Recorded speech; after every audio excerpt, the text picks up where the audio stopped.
So that night in the grave, what have we prepared? What have we prepared? What is going to benefit us, my brothers and sisters in Islam, in that grave? Nothing. Except al-amalu salih. After having right belief, the righteous deeds. Do we have enough righteous deeds? Can someone say, I am sufficient? I've done so many rak'at and read so much Quran. Fine. Does anyone have a guarantee that these deeds were accepted? Were we sincere enough when we performed them? Did we wrong other people? Which in effect took away from our good deeds. Many people do have good deeds. They do have good deeds, but so much dhulm to other human beings, sometimes to one's parents, that it will take away all of these good deeds.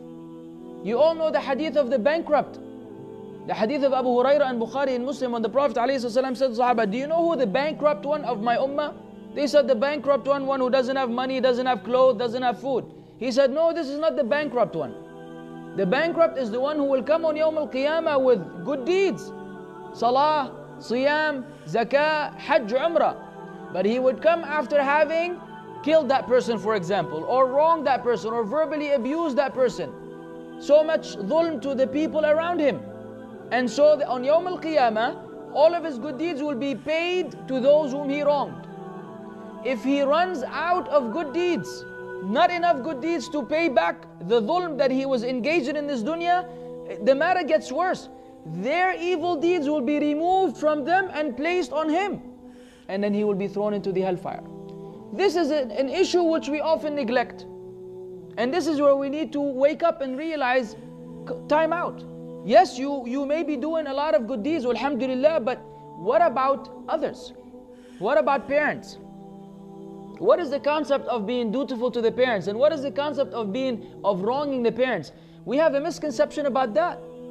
The way we hear people now speak to their parents on the phone, the way you see the teenagers of this day, as if his dad is his son. This is beyond haram. This could wipe out your good deeds from scratch. Could leave you bankrupt 100%, because this is displeasing to Allah. Allah commanded us in the parents, وَبِالْوَالِدَيْنِ إِحْسَانًا. Ihsan is not just doing the job. Ihsan is excelling, achieving excellence in regards to your parents. One word you may say to your mom and dad that hurts their feelings, wallahi could wipe out all of our good deeds. One word.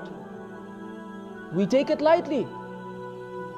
The parents are after Allah's rights, and the Messenger ﷺ, the greatest right is the rights of the parents. You have to think 1,000,000 times before you say a word that may be displeasing to them. And if they're disputing amongst each other, you have to calculate 1,000,000 times before you take sides with one over the other, by wronging either the father or the mother. You have to know how to work your own situation out with your own parents, making sure that everyone is happy with you, provided that they're not telling you to disobey Allah, in which case you obey Allah while maintaining respect to them, while making them feel that you feel sorry that you had to disobey them, but the right of Allah is superior to theirs. There's an approach, there's a way of doing things. And I'm saying this for the youngsters whom Allah guides and their parents are not yet guided. So the children are better Islamically than their own parents, and then there's this conflict at home where the children may go beyond the acceptable in rejecting their parents' disbelief or their parents' commands, where it's unacceptable to Allah, even if what you're doing is for the sake of Allah. So there's a line which we cannot cross when it comes to respecting the parents. Dhulm in general, we've mentioned before, it could be double parking, ya akhwan. Wallahi, it could be double parking and blocking someone and ruining their day, or interrupting them from something that is necessary for them by your careless and negligence, is dhulm to the people we will have to be responsible for on Yawm al-Qiyamah. Smokers who are always smoking around and harming all of the creation of Allah, plants and humans and animals, and they think this is not a big deal. Wallahi, this is a big deal. Everyone that you harm because of your smoke, you will have to give him back the right on Yawm al-Qiyamah.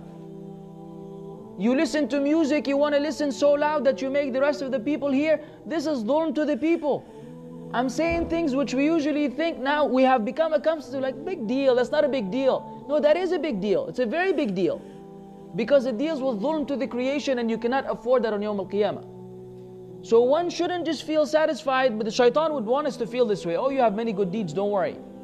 Your good deeds will outweigh the bad deeds. Yeah, this is provided that all the good deeds were accepted and there's no dhulm to the creation. But which one of us is like that? Allah al-Musta'an. إنني أهوى الصلاة حيث لي فيها النجاة طاعة المولى تعالى إنها عطر الحياة إنني أهوى الصلاة حيث لي فيها النجاة طاعة